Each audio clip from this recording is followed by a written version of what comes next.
तुझे आजा, आजा प्रभु यीशु के दर आजा,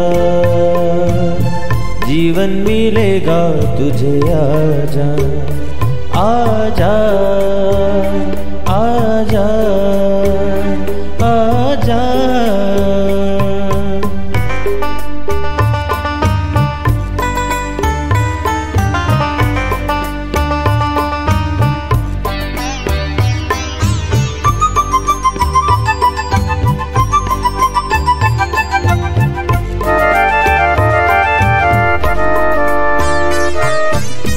दिल पे जो तेरे बड़ा बोझ है, सारी उम्र का एक रोग है। Praise the Lord everyone. मैं pastor Kulbhushan Johar, Asian church of Christ Vancouver BC से प्रोग्राम नई जिंदगी की ओर में आप सबका बहुत बहुत स्वागत करता हूं। मैं आशा करता हूं कि आप सब लोग अच्छे होंगे, कुशल से होंगे और परमेश्वर के वचन में बढ़ रहे होंगे। मैं आप सबका स्वागत करता हूं परमेश्वर की हजूरी में। आइए हर बार की तरह परमेश्वर के कलाम में से सीखने से पहले हम अपने सरों को झुकाएंगे, अपनी आंखों को बंद करेंगे, हम प्रार्थना में जाएंगे। सर्वशक्तिमान परमेश्वर यीशु मसीह नासरी, हम आपका धन्यवाद करते हैं क्योंकि आप भले परमेश्वर हैं, आप अच्छे परमेश्वर हैं, आप दया करने वाले परमेश्वर हैं। आपका हम शुक्र करते हैं कि एक बार फिर से आपने हमें मौका दिया कि हम आपके जीवित कलाम में से आज फिर से सुन सकें, उसके ऊपर हम मेडिटेट कर सकें। महान परमेश्वर, हम धन्यवाद करते हैं। और पिता परमेश्वर जी, हम प्रार्थना करते हैं कि आप हमें वो हेवनली विजडम दें ताकि आपके कलाम को हम समझ सकें। बाइबल कहती है कि वचन को सिर्फ सुनने वाले ना बनो पर उसके ऊपर चलने वाले बनो। महान परमेश्वर, होने दे कि हम आपके वचनों को सिर्फ सुने ना पर उनके ऊपर चलने वाले बन सके, ताकि आपके वचन हमारी जिंदगी में काम कर सके।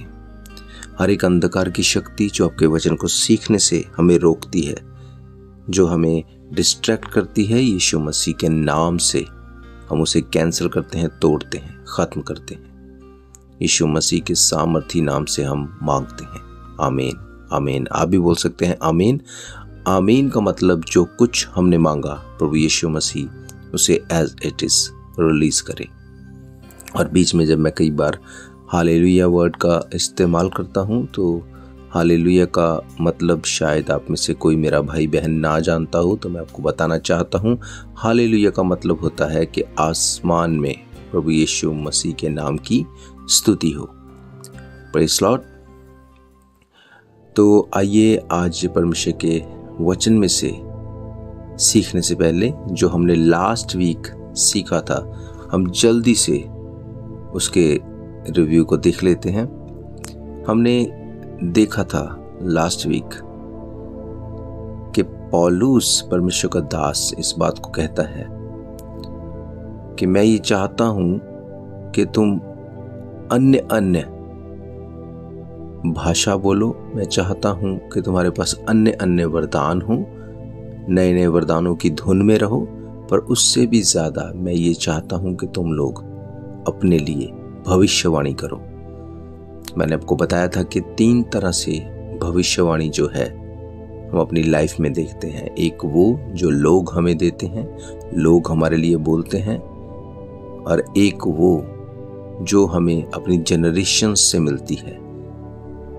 जैसे हमारे ब्लड लाइन में शुगर चलती आ रही है, कोई ऐसे श्राप जैसे हमारे पीढ़ियों से पीछे हैं, कभी पेरेंट्स की कभी आपस में नहीं बनी, दादा दादी की नहीं बनी, अभी अगला नंबर आपका है। आपके दादा की, आपके परदादा की कभी कोई सेटिंग नहीं हुई काम की, उसके बाद आपके फादर का वही हाल था और अब अगला नंबर आपका है। ये जनरेशन से मिलने वाली प्रोफेसी है, लोगों से मिलने वाली प्रोफेसी, वो जो लोग नेगेटिव वर्ड्स आपके रिलीज करते हैं। पर एक प्रोफेसी पौलुस बोलता है करने के लिए, वो ये कि बाइबल में से अपने लिए भविष्यवाणी करो कि परमेश्वर तेरा वचन कहता है कि तेरे कोड़े खाने से हम चंगे हो चुके हैं। तेरा वचन कहता है कि कोई श्राप तेरा अधिकारी ना होगा। तेरा वचन कहता है कि तू बच, तेरा घराना बचाया जाएगा। ये वो भविष्यवाणियां हैं जो आप वचन में से कर सकते हैं। और जब आप वचन में से भविष्यवाणी करेंगे, प्रार्थना करेंगे, तो आप श्रापों से छूट जाएंगे। इसलिए पौलुस ने कहा कि तुम लोग भविष्यवाणी करो। तो मैं जानता हूं उन वचनों ने आपकी लाइफ में काम किया है।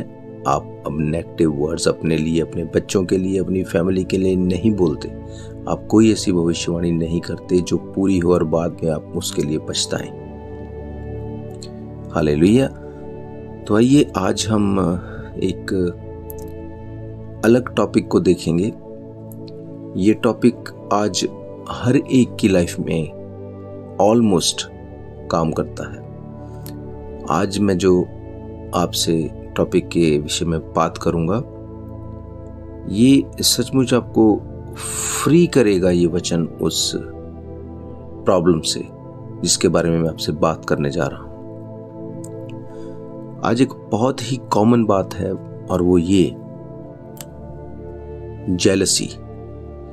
जेलसी इतनी कॉमन है आज के दिन में कि आप ऑलमोस्ट हर एक व्यक्ति में इस चीज को देखते हैं।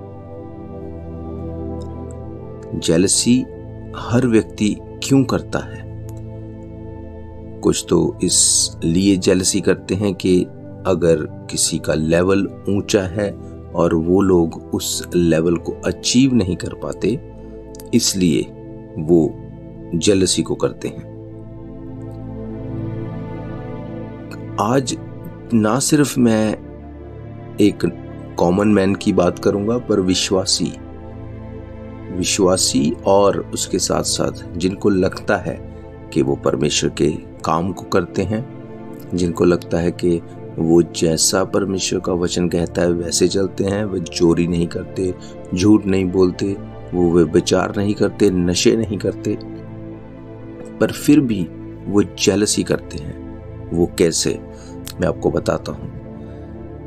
हर एक व्यक्ति जो परमेश्वर के चलाए चलता है, उसके बावजूद वो जेलसी करता है। कैसे?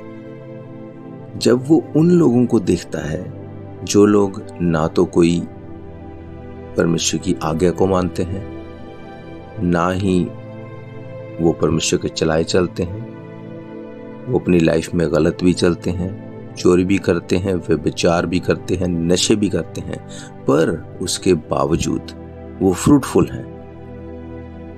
जब एक धर्मी व्यक्ति ऐसे लोगों को देखता है, तब उसके मन में एक गुस्सा, एक जेलसी उत्पन्न होती है कि मैं सब कुछ फॉलो कर रहा हूं, मैं हर तरह से परमेश्वर के चलाए चल रहा हूं, पर उसके बावजूद मेरी लाइफ में वो ब्लेसिंग्स नहीं जो दूसरों की लाइफ में है, जो परमेश्वर के पीछे नहीं चलते।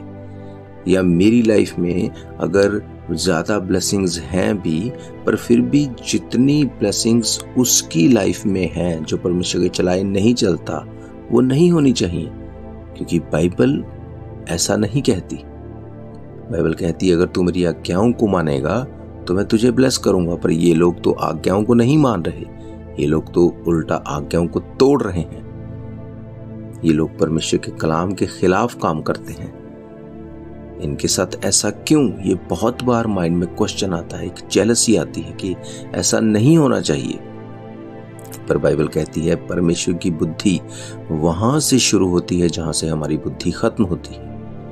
आज मैं आपको परमेश्वर के कलाम में से पढ़ाऊंगा कि ऐसा क्यों होता है। और जब आप सब कुछ करते हुए भी उन लोगों को जो परमेश्वर के पीछे नहीं चलते ब्लेस होते देखते हैं, उसके पीछे वजह क्या है? हालेलुया।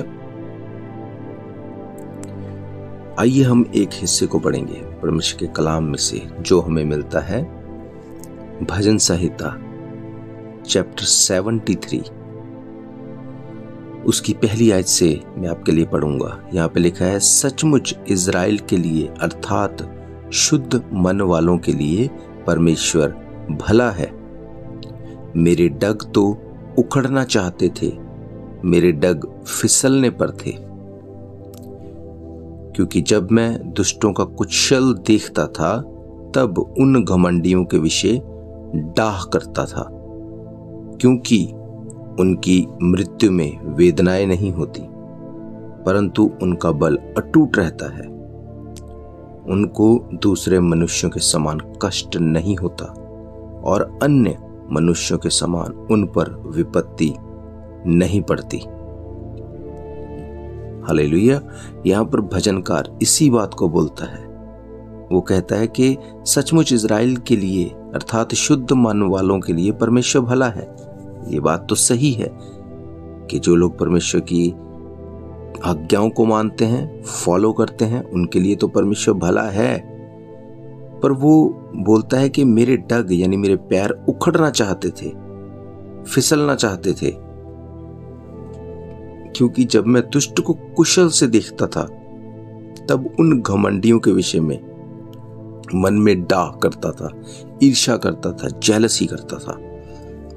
वो बोलता है कि मेरे मन में ये बात हमेशा रहती थी कि मैं परमेश्वर के चलाए चलता हूँ, मैं अपने शरीर को, अपनी देह को मारता कूटता और वश में लेके आता हूँ कि नहीं, मुझे इन चीज़ों में इन्वॉल्व नहीं होना, क्योंकि बाइबल कहती है कि हम इन चीज़ों के लिए नहीं हैं। हम चोरी चकारी के लिए, झूठ बोलने के लिए अपने आप को यूज़ नहीं कर सकते, हम व्यभिचार नहीं कर सकते, हम नशा नहीं कर सकते, क्योंकि हम परमेश्वर की चुनी हुई प्रजा हैं। शुद्ध मन वालों के लिए वो बोलता है परमेश्वर भला है। पर उनका क्या जो लोग सब कुछ करते हैं पर फिर भी ब्लेस्ड हैं? ऐसा क्यों होता है? इस क्वेश्चन को जानने के लिए बाइबल में इसी की अगर 16 आयत से पढ़ूं तो इसमें उत्तर भी दिया गया है। लिखा है, जब मैं सोचने लगा कि इसे मैं कैसे समझूं तो ये मेरी दृष्टि में अत्यंत कठिन समस्या थी, जब तक कि मैंने ईश्वर के पवित्र स्थान में जाकर उन लोगों के परिणाम को ना सोचा। हालेलुया। भजनकार यहाँ पे कहता है कि ये मेरी सोच में बहुत एक बड़ी समस्या थी। मुझे समझ नहीं आता था कि परमेश्वर ने ऐसा क्यों किया। पर उसने कहा, जब मैं परमेश्वर के घर में गया, जब जाके मैंने उसके परिणाम को ना सोचा, तब तक मुझे समझ नहीं आया। हालेलुया। अब ऐसा क्यों? क्या भजनकार को समझ आ गया वहां पे?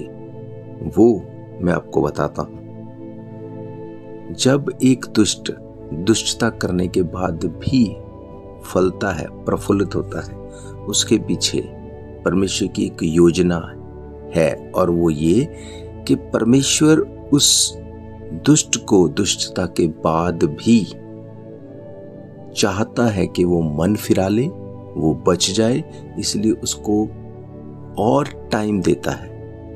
परमेश्वर नहीं चाहता कि कोई भी नाश हो।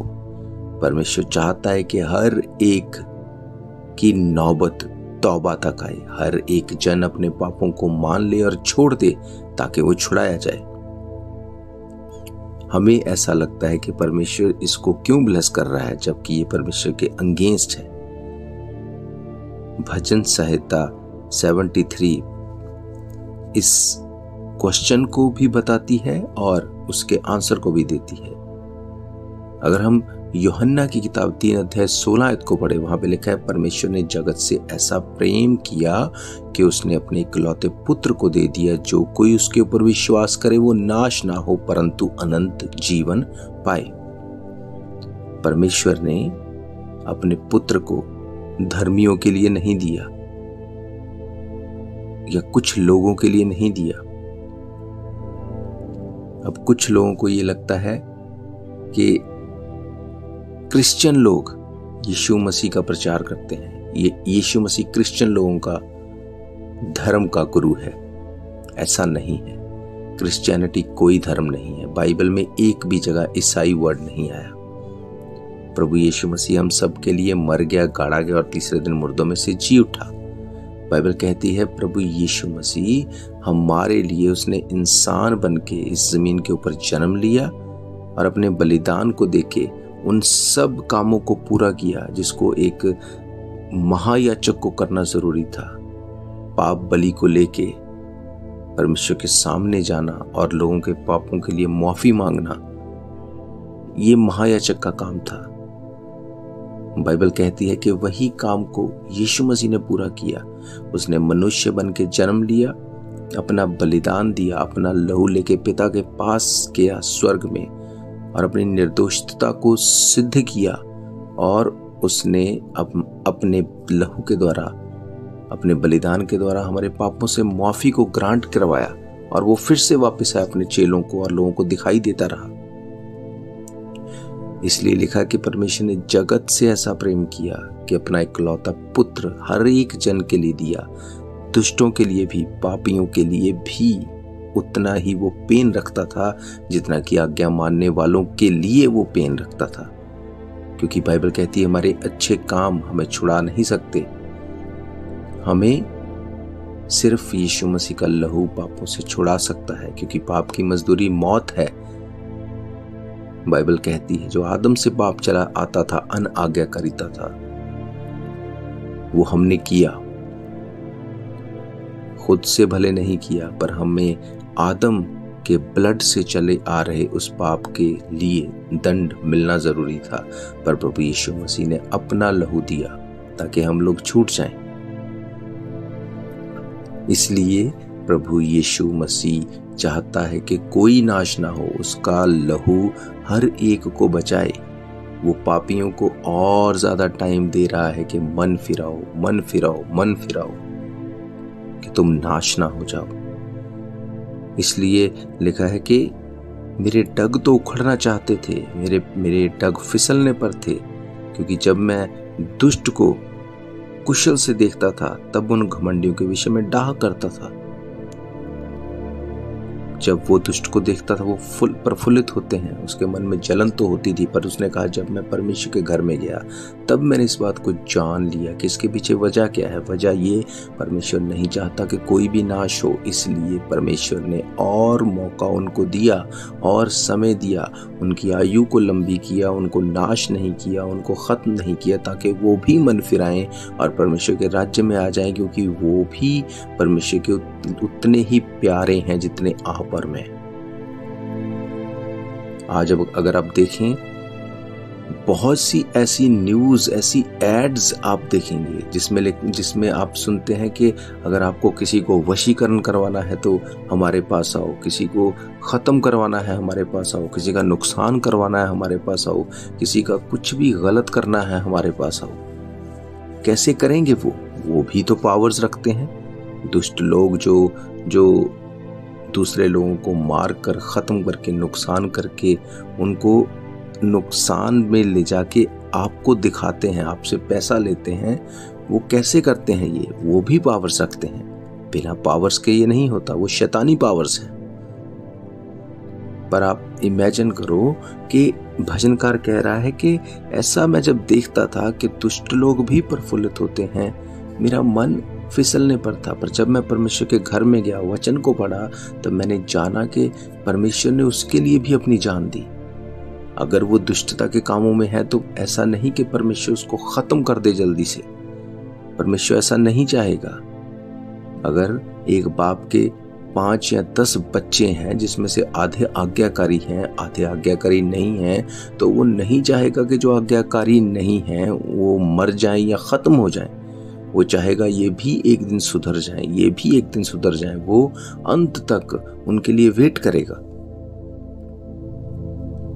बाइबल कहती है कि चोर किसी और काम के लिए नहीं आता, वो सिर्फ इसलिए आता है कि चोरी करे, मारे, नाश करे और घात करे। पर यीशु मसीह इसलिए आया कि हम लोग जिंदगी पाएं और बहुत तायत की पाएं। एक व्यक्ति जो बोलता है कि अगर किसी का नुकसान कराना है मेरे पास आओ, मैं तुमको वश में कर दूंगा, मैं उसको खत्म कर दूंगा, उसको मार दूंगा, मैं अपनी विद्या से, अपने मंत्रों से उसका नुकसान कर दूंगा। और दूसरी तरफ यीशु मसीह की टीचिंग ये कहती है कि हमें सबसे प्रेम करना है। अगर किसी ने नुकसान भी किया उसको भी माफ करना है। क्यों? क्योंकि हमारा पिता एक है, हम यीशु मसीह की संतान हैं और हमारा पिता ये नहीं चाहेगा कि कोई अगर तुम्हारा नुकसान भी करे तो उसके बदले तुम उसका नुकसान करो, क्योंकि अल्टीमेटली हम उसके बच्चे हैं। कोई पिता अपने बच्चों का नुकसान नहीं चाहेगा, चाहे वो उसका कहा ना भी माने तो भी वो उसका नुकसान नहीं चाहेगा। इसलिए यीशु मसीह ने कहा, धरती के ऊपर मनुष्य के पुत्र को पाप माफ करने का अधिकार है। जब तक हम धरती पर हैं, हम अपने पापों से तौबा कर सकते हैं, माफी मांग सकते हैं, परमेश्वर माफ कर देगा।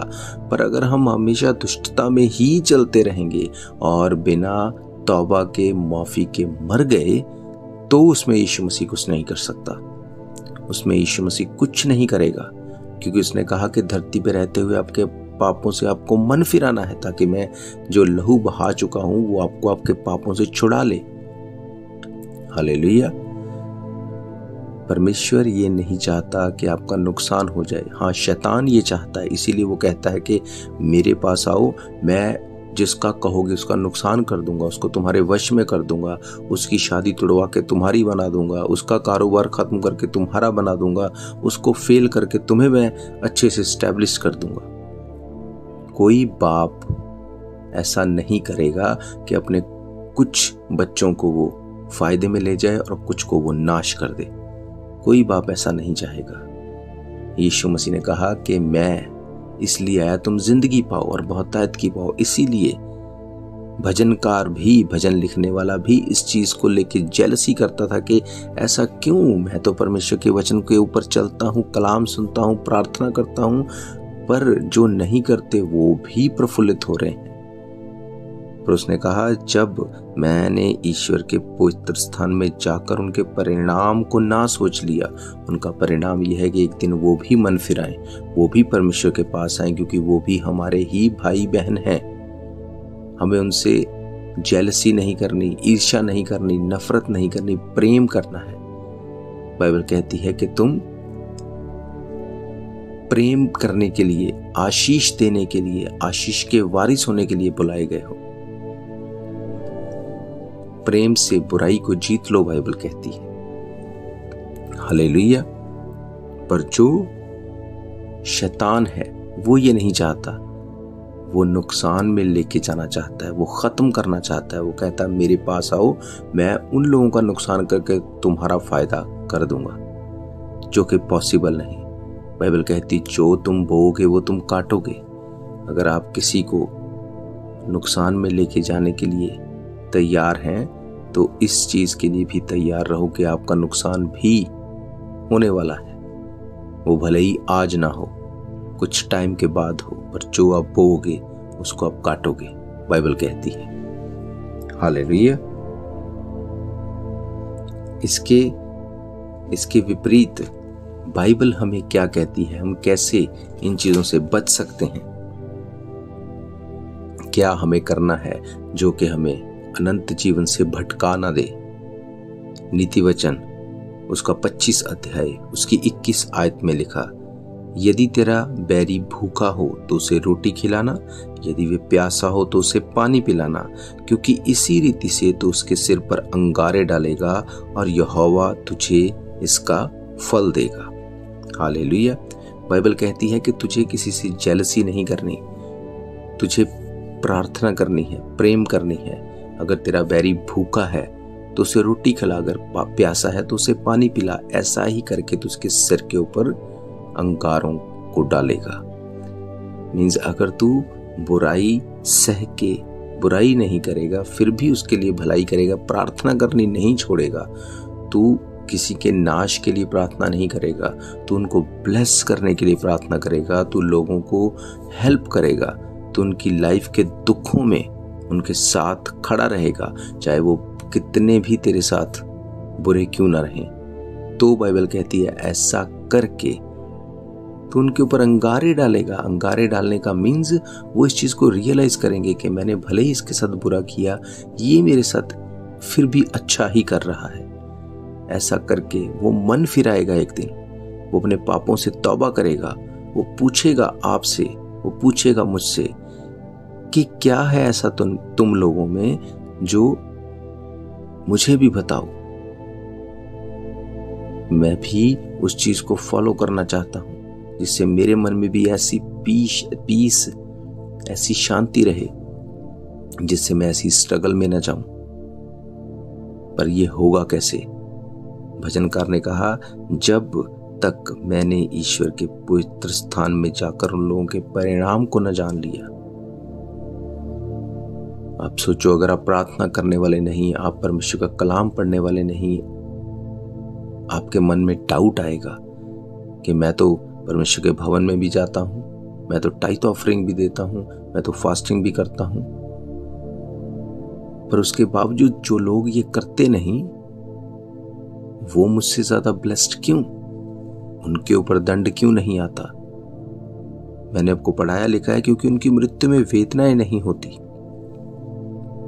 उनका बल अटूट रहता है, उनको दूसरे मनुष्य के समान कष्ट नहीं होता और अन्य मनुष्यों के समान उन पर कोई विपत्ति नहीं पड़ती। कई बार ये जेलसी, ये ईर्ष्या हमारे मन में आती है, पर जब हम कलाम को पढ़ते हैं, जब वचन को देखते हैं, तो वचन इस बारे में हमें क्लियरली बताता है कि ऐसा क्यों होता है। क्योंकि जैसे आप परमेश्वर के बच्चे हैं, वो भी परमेश्वर के बच्चे हैं। फर्क सिर्फ इतना है कि वो भटक गए हैं अपने एम से, वो इन चीजों में फंस गए हैं। कोई बाप ये नहीं चाहेगा अगर उसका बच्चा कहीं फंस गया, भटक गया, तो उसका नाश हो जाए, वो खत्म हो जाए, वो मर जाए। वो उसको अंत तक कोशिश करेगा कि वो वापस आ जाए, वो बच जाए। नेक्स्ट वीक मैं आपसे बात करूंगा कि कैसे परमेश्वर आपसे प्रेम करता है और वो अभी भी वेट करता है। बहुत से लोगों को लगता है कि परमेश्वर के हम नज़दीक नहीं, परमेश्वर तो हमें ख़त्म कर देगा, या हम परमेश्वर के लायक नहीं, वो तो हमारी प्रार्थना को सुनेगा नहीं। अब कोई चारा नहीं, हमने बहुत कुछ ऐसा गलत किया कि परमेश्वर से दूर हो गए। नेक्स्ट वीक हम बात करेंगे इसके ऊपर, और मैं जानता हूं कि परमेश्वर का कलाम जो आपके साथ बात कर रहा है और करेगा, वो आपकी ज़िंदगी को नई ज़िंदगी की ओर लेके जाएगा, वो आपको सेम नहीं रहने देगा। हालेलुया। तो आइए हम अपने सरों को झुकाएंगे, अपनी आंखों को बंद करेंगे। प्रोग्राम को खत्म करने से पहले हम प्रार्थना में जाएंगे।